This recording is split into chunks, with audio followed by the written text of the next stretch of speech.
Bruma. That's where men are Oh, wrong video.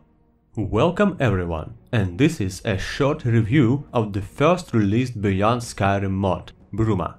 To tell in advance, still, as with any type of review, it is pretty subjective, but I will try to make it as less one-sided as possible, to make it healthy. So, the positive and the negative sides of Bruma. Positive side number 1. The size. It is big, fitting pretty good the original size of Bruma region in Oblivion, maybe a bit bigger, and that's great.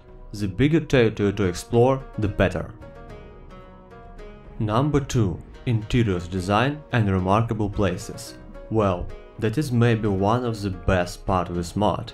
Level design, especially the interiors, is simply beautiful, it's gorgeous. It really gives that Bruma atmosphere and makes you say like, oh, that is exactly that tavern where I studied the master blade skill from that guy, etc, etc, etc. And that's just simply brilliant once again. Also the remarkable places like Cloud Ruler Temple, Frostcrag Spire and so on.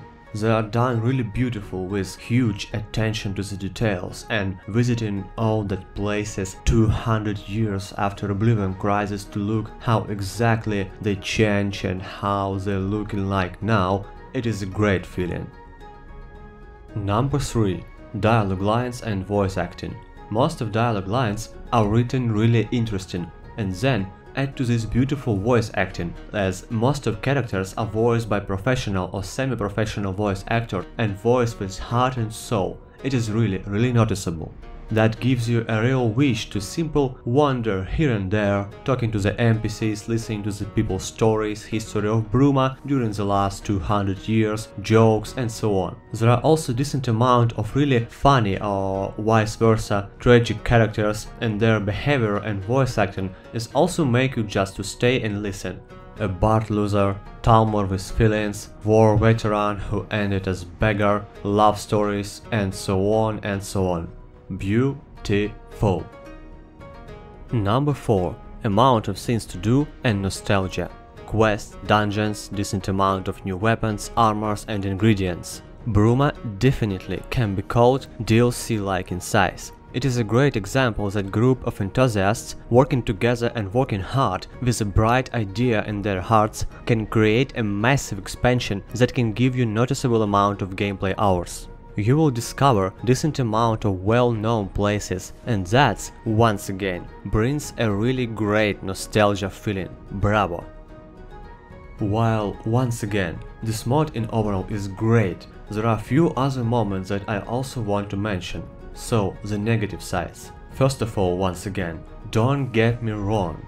I understand at my own experience what the voluntary project is, and community cannot demand something from authors in this case. But, as with any other work, we can leave our own thoughts about it.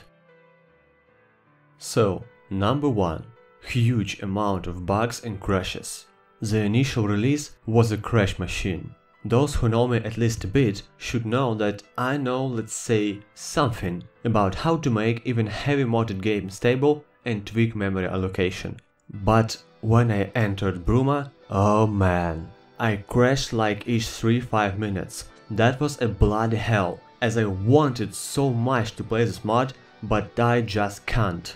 There were, and still are even in third mod update, a lot of texture glitches, a lot of quests are not working or stop working at some stage, and the biggest problem is hundreds of dangerous records in initial mod release. And all these bugs and crashes were reported not only by me of course, but by the hundreds of other players too. I understand that authors wanted to release it faster. I understand that mod is very big and it is simply impossible to catch all the bugs before release. I know this as a developer myself in past. But guys, you were making this project during the last 4 years. We could wait a couple of months more. Bruma announcement trailer was reposted by almost all big gaming journals and got more than 1 million views. It gained more views than Bethesda E3 trailers. At some point, even as voluntary project, That makes you a big game players at modding scene. And as far I know, each Beyond Skyrim team even have special people who are doing the testing, like in real development teams. And with all of this, releasing mod with such insane amount of bugs, well, if I would be this project developer, it would be, well, let's say, not very pleasant even for myself. While the bugs is something I personally can live with and still enjoy the mod, the next scene has much bigger weight for me. The false statements. Several times before the release and also in trailer, it was stated that Bruma region will be 1.5 bigger and more denser than Dragonborn DLC. Sad but true fact, but it is definitely not bigger than Dragonborn, and it is hardly can be called even similar to this official DLC in amount of density of quests and places.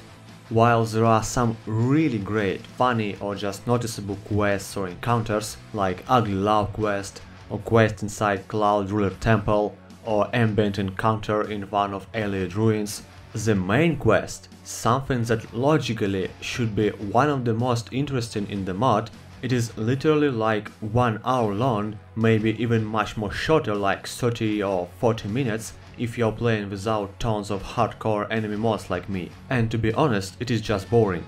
While there are some really beautiful dungeons, the most part of Bruma itself feeling empty, and once again, it is definitely not even close to Dragonborn size and density. What I'm trying to say, while actually I don't care about mod size and overall, really, I enjoy it no matter how big it is, if it's done good. But the important moment here is that after false statements, a credit of trust to the project team and the appetite to play the next part of mods is going down. Another moment is unwillingness. I will not say for the whole Beyond Skyrim team, I don't know them, but at least those authors active at mod page. So their unwillingness to acknowledge some facts. When there are hundreds of dirty records in the mod and a lot of them are causing crashes, I mean, when I tested the mod, I made saves in 6 or 7 different places where I have constant repeated crashes. Then I did only one thing. I cleaned the mod, and bang, all crashes disappeared. And at the same time, some of authors continued to insist that those dirty records are harmless. Yes, all 300 of them are harmless, yeah. And statements about mod cleaning and crashes due to these mod problems are completely wrong, simply denying the facts. Nobody said the mod is bad, nobody blamed the authors. Mistakes and bugs can happen and it is normal, but the ability to realize your own mistakes and provide people with actual information without false statements is absolutely normal too, and would be great if modders' behavior would be exactly like this. So, evaluation of the mod. Summarizing everything in one piece, I personally give the mod rating of 7 out of 10.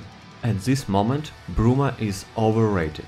Bruma still has many bugs, and there is a big contrast in quality and density of quests and places of interest.